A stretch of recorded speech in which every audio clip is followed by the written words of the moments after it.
सोचिए, अगर मैं आपसे कहूं कि कभी एक ऐसा दौर था जब पूरी दुनिया का नक्शा बदल रहा था और उसकी कमान तलवार या ताकत के दम पर नहीं बल्कि कलम, किताब और इल्म के हाथ में थी। हाँ, ये कहानी है उस सुनहरे जमाने की जिसे हम कहते हैं इस्लामिक गोल्डन एज। ये वो दौर था करीब 8वीं से 13वीं सदी के बीच जब इंसानी सभ्यता का एक नया चेहरा उभर रहा था। उस वक्त जब बगदाद से लेकर काहिरा और स्पेन के कोर्डोबा से लेकर भारत की सरहदों तक एक ही चीज का बोलबाला था, इल्म की भूख। जरा सोचिए, जब यूरोप अंधेरे के दौर से गुजर रहा था, उस वक्त मुस्लिम हुक्मरानों ने ऐसा साम्राज्य खड़ा कर दिया जो सिर्फ जमीनों में नहीं बल्कि सोच में भी विशाल था। इबेरियन पेनिनसुला से लेकर हिंदुस्तान की सरहद तक फैला ये साम्राज्य सिर्फ ताकतवर ही नहीं था, ये एक जिंदा किताब था जिसमें हर पन्ने पर नई खोज, नई सोच और नए सपने लिखे जा रहे थे। यहाँ के मदरसों में, मस्जिदों में और हाउस ऑफ विजडम जैसे इल्मी केंद्रों में हर मजहब, हर कौम और हर जुबान के लोग मिलकर काम कर रहे थे। मुस्लिम, ईसाई, यहूदी, ज़ोरास्ट्रियन सब एक ही छत के नीचे सिर्फ एक मकसद के लिए। वो मकसद क्या था? इल्म हासिल कर। क्या आपको पता है, उस दौर में एक मशहूर हुक्म था, इल्म हासिल करो, चाहे तुम्हें चीन तक ही क्यों ना जाना पड़े। यानी सीखने की कोई हद बिल्कुल भी नहीं होती है।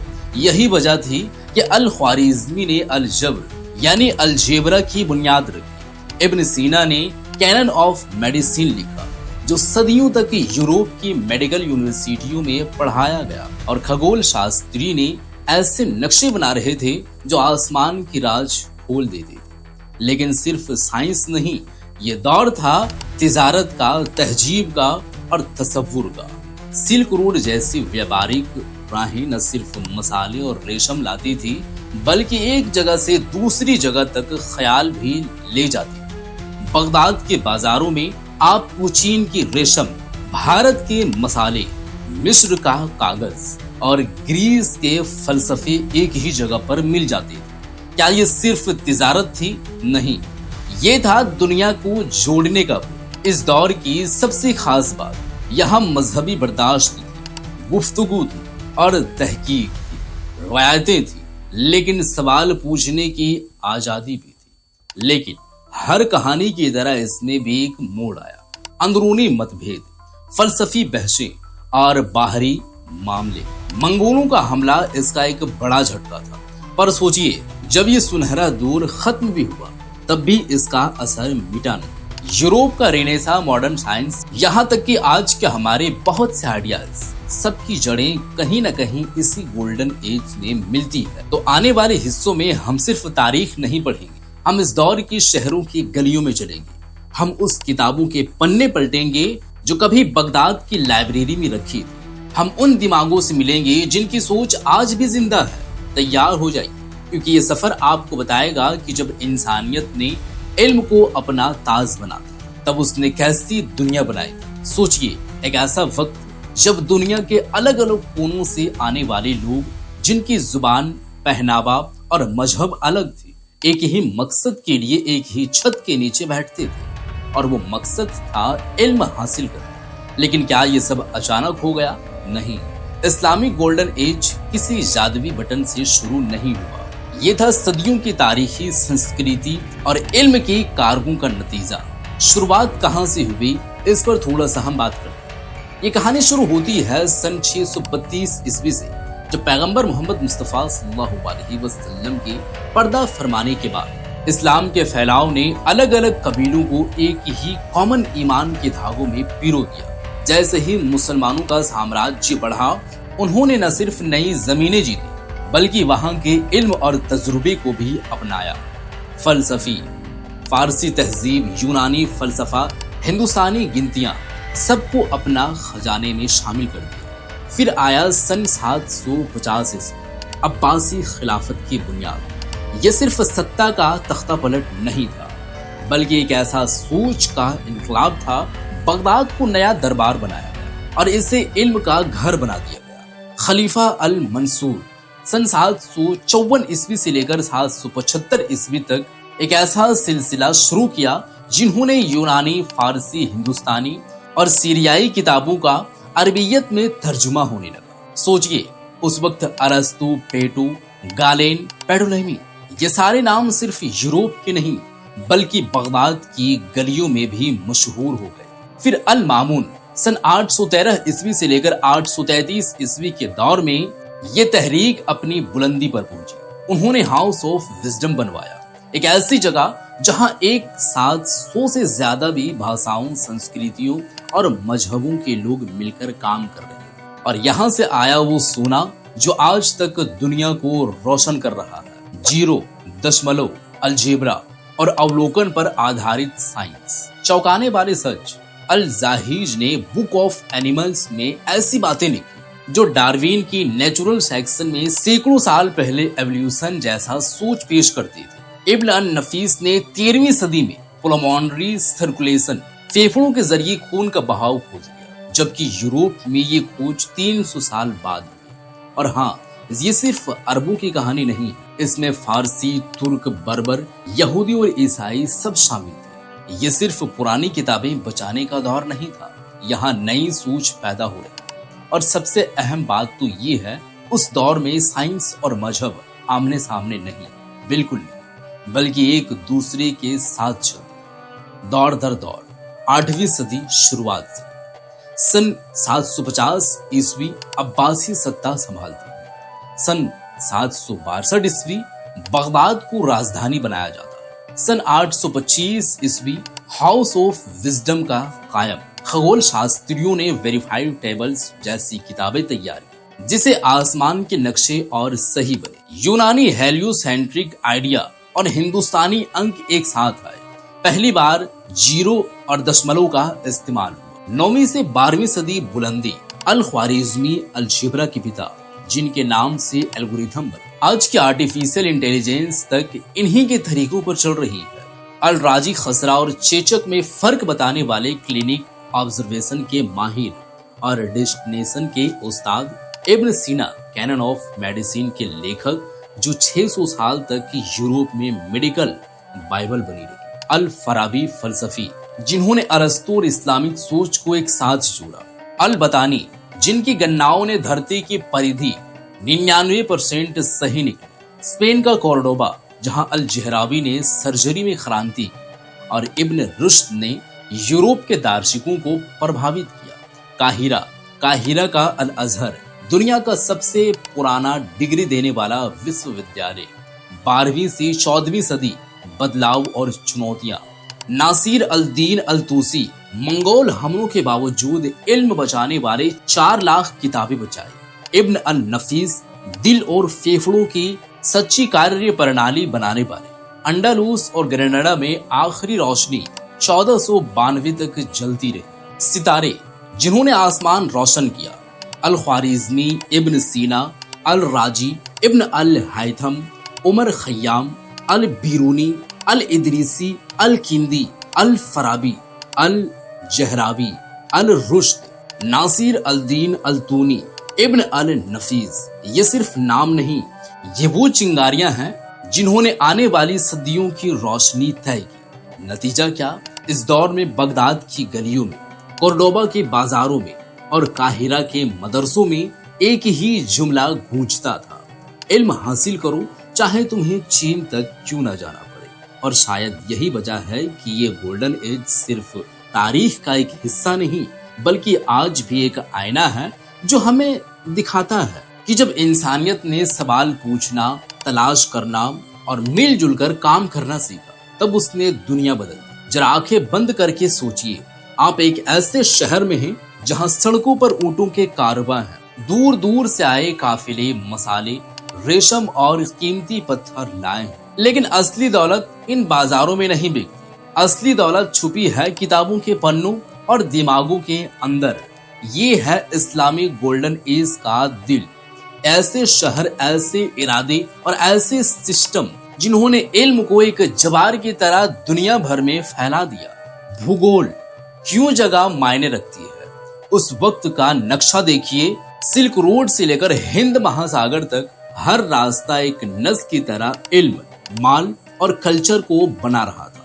पूर्व से हिंदुस्तानी गणित, जीरो और दशमलव, पश्चिम से यूनानी फलसफा और रोमन तजुर्बा, दक्षिण से अफ्रीकी मसाले, अरबी जहाजी तकनीक, हर शहर एक अलग रंग, लेकिन सब एक ही तस्वीर का हिस्सा। इल्म के बड़े अड्डे, बगदाद अब्बासीदी, टिग्रिस नदी के किनारे बसा बगदाद सिर्फ राजधानी नहीं था, ये दिमागों का खजाना था।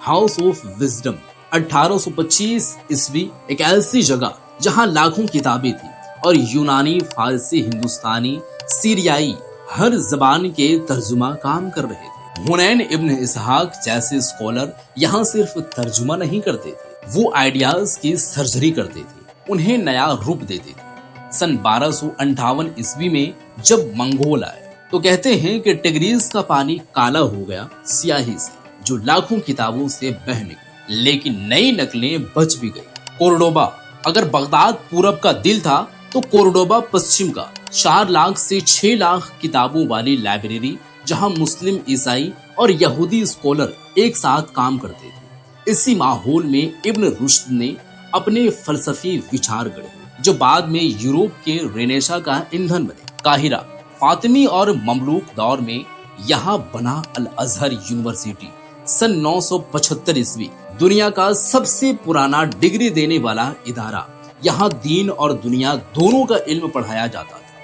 बीमारिस्तान हॉस्पिटल जैसे अल मंसूरी, जहाँ मुफ्त इलाज, स्पेशलिस्ट डॉक्टर और यहाँ तक कि मेंटल हेल्थ वार्ड भी थे। मरागा, ईरान, सन 1259 ईस्वी में बना ऑब्जर्वेटरी मंगोल सरफरस्ती में। यहाँ नासिर अल दीन अल तूसी ने एक औजार बनाए जिसने तारे और ग्रह पहले से कहीं ज्यादा नहीं मापे गए। उनका तूसी कपल कॉपर निकस के काम में सीधा इस्तेमाल हुआ। समरकंद और बुखारा, सिल्क रोड के गहनों जैसे शहर, जहां अल बिरूनी ने हिंदुस्तान का इल्म दुनिया तक पहुंचाया। इरादों का ताकत, गोल्डन एज के ये इरादे सिर्फ इमारतें नहीं थे, ये एक सोच का सिस्टम थे। हाउस ऑफ विजडम तर्जुमा प्लस रिसर्च लैब, ऑब्जर्वेटरी खगोल शास्त्री के लिए सुपर लैब, बीमारिस्तान hospital plus medical college, library एक ऐसा डेटा सेंटर जो इंटरनेट से भी तेज था अपने वक्त में। मदरसा, जहां सिर्फ कानून नहीं बल्कि साइंस और फलसफा भी पढ़ाया जाता था। जैसे निजामिया बगदाद, इनका खर्च कैसे चलता था? वक्त, यानी लोग अपनी जमीन, दुकान या कारोबार का हिस्सा दान कर देते, लोग वक्फ कर देते, जो हमेशा इन इदारों की आमदनी बनता था। इल्म बनाने का तरीका स्टेप बाय स्टेप, ये लोग सिर्फ पढ़ते नहीं थे, वो एक प्रोसेस फॉलो करते थे जो तर्जुमा, यूनानी, हिंदुस्तानी, फारसी किताबें अरबियत में, क्रिटिक सिर्फ कॉपी नहीं बल्कि सुधार और सवाल, सिंथेसिस अलग अलग कल्चर के आइडिया को जोड़कर नया थ्योरी बनाना, ऑब्जर्वेशन धरती, आसमान, साइंस सबका सीधा अध्ययन, एक्सपेरिमेंटेशन, लैब में टेस्ट, जैसे इब्न अल हैथम ने रोशनी पर किया। नेटवर्किंग, स्कॉलर एक दूसरे को खत लिखते, सफर करते, बहस करते, अल बिरूनी और इब्न सीना के खतों की तरह। असल जिंदगी का उदाहरण, बगदाद के बीमारिस्तान में अल राजी मरीजों का इलाज करने से पहले उनके ट्रीटमेंट के नोट्स रखते। ये था मॉडर्न क्लिनिकल ट्रायल का बीज। अल फरगाने ने एस्ट्रोलेब से किबला मापा और ट्रिगोनोमेट्री को और सही बनाया। स्कॉलर अपने साथियों की थ्योरी को पब्लिकली चेंज कर दी, एक तरह का मध्यकालीन पीयर रिव्यू। सबक, इस्लामिक गोल्डन एज का असली जादू सिर्फ किताबों में नहीं था बल्कि साझा मेहनत और सूखे दिमाग में था। यहाँ यूनानी, फारसी, हिंदुस्तानी, अरब सब मिलकर सोचते थे और काम करते थे, और यही वजह है कि यह सिस्टम सदियों तक चला और इसके असर आज भी हमारे रिसर्च इंस्टीट्यूट और यूनिवर्सिटी के डीएनए में। जरा सोचिए, एक ऐसी तहजीब जिसने इल्म को अपना ताज बनाया, जिसने फलसफे और साइंस को एक ही मेज में बिठा दिया और जिसने रेगिस्तान के बीच ज्ञान का समंदर बना दिया, वो आखिरकार क्यों ढल गए? और उससे भी अहम सवाल तो ये है क्या हम उस कहानी से आज कुछ सीख सकते हैं? ये सुनहरा दौर आया कैसे? ये भी एक सवाल है और लोग जानना चाहते हैं। गोल्डन एज सिर्फ किस्मत का तोहफा नहीं था, इसके पीछे कई ताकतें, कई हाथ काम करती थी। दीन से प्रेरणा, कुरान बार बार कहता है देखो, सोचो, समझो, आसमान, जमीन, इंसान, सब पर गौर करो। सत्ता की सरपरस्ती, खलीफा अल मामून जैसे शासकों ने लाइब्रेरी, ऑब्जर्वेशन और यूनिवर्सिटी बनाए, सिर्फ शोहरत के लिए नहीं बल्कि हकीकी जरूरत के लिए। फतह और तिजारत, फारस से लेकर हिंदुस्तान की किताबें और चीन से आया कागज, जिसने किताबें बनाना आसान कर दिया। बर्दाश्त और मेल मिलाप, यानी आपस में जो मिल करके काम करते थे, इसके बारे में ईसाई स्कॉलर हुनैन इब्न इसहाक का हाउस ऑफ विजडम में अहम ओहदा ये बताता है कि इल्म की कोई दीवार नहीं होती है, ये हम और आप अच्छी तरीके से जानते हैं। आर्थिक ताकत, सिल्क रोड से आए सोने चांदी ने रिसर्च को फंड कर दिया। ये सब एक वर्चुअल साइकिल बन गए। जितना इल्म उतनी तरक्की, जितनी तरक्की उतना इल्म। दुनिया बदलने वाले नतीजे, उस दौर के कामों ने दुनिया को हिला दिया था। पुराने इल्म की हिफाजत और नए इजाद, यूनानी किताबें बचाई, लेकिन वहीं से अलजेब्रा, हॉस्पिटल और नई मेडिकल थ्योरीज भी निकली। साइंस की नींव, इब्न अल हैथम के तजुर्बाती तरीकों ने न्यूटन जैसे साइंटिस्ट को रास्ता दिखाया। ग्लोबल असर, टोलेडो और सिलिसी के तर्जुमों ने यूरोप में रेनेसा को चिंगारी दी। हमारी रोजमर्रा में मौजूदगी, अलजेब्रा होमवर्क, अल ख्वारिज़मी की देन मोबाइल एप्स, एल्गोरिथम, उनका ही नाम तारे। मिथक तोड़ना सिर्फ अरबों का दौर नहीं, इनमें फारसी, तुर्क, बर्बर, यहूदी शब्द सिर्फ कॉपी करने वाले नहीं, यहाँ ओरिजिनल काम भी हुआ। साइंस बनाम मजहब, बहुत से स्कॉलर के लिए साइंस खुदा की कारीगरी समझने का तरीका था। अचानक अंत, यहाँ से एक लंबा ढलान था। पतन क्यों ढला? पतन आखिर में क्यों ढला सूरज?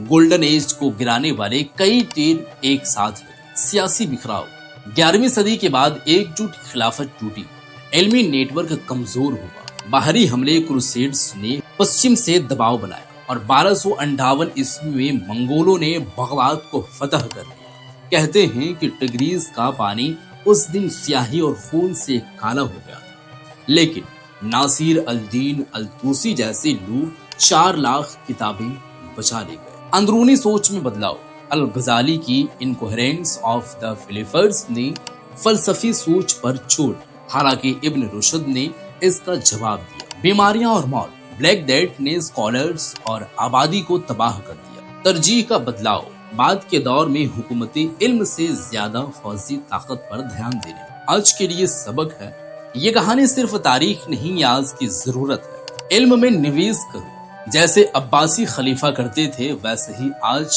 क्लाइमेट चेंज, एआई और हेल्थ क्राइसिस के लिए रिसर्च को फंड करना होगा। मिलजुल कर काम करो। उस दौर का मल्टी कल्चरल मॉडल आज के CERN या नासा जैसे था। सवाल पूछो और राजी की तरह सोचो, जो पुरानी थ्योरी को भी चुनौती देता था।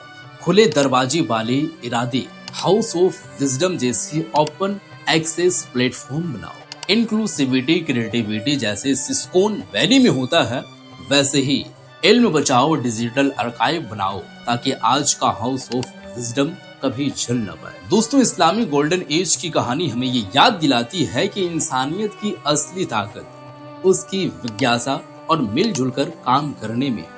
जब हम सवाल पूछना छोड़ देते हैं या दूसरों की सोच को अपनाना बंद कर देते हैं, तब हमारा ढलान शुरू हो जाता है। तो सवाल यही है, क्या हम फिर से अपना गोल्डन एज बना सकते हैं? ये सब सारी चीजों को लेकर आपका जो थॉट्स है, आपका जो राय है, मैं नीचे कमेंट सेक्शन में जरूर बताइएगा और इस वीडियो को शेयर कर दीजिएगा। मिलते हैं एक और नई वीडियो के साथ।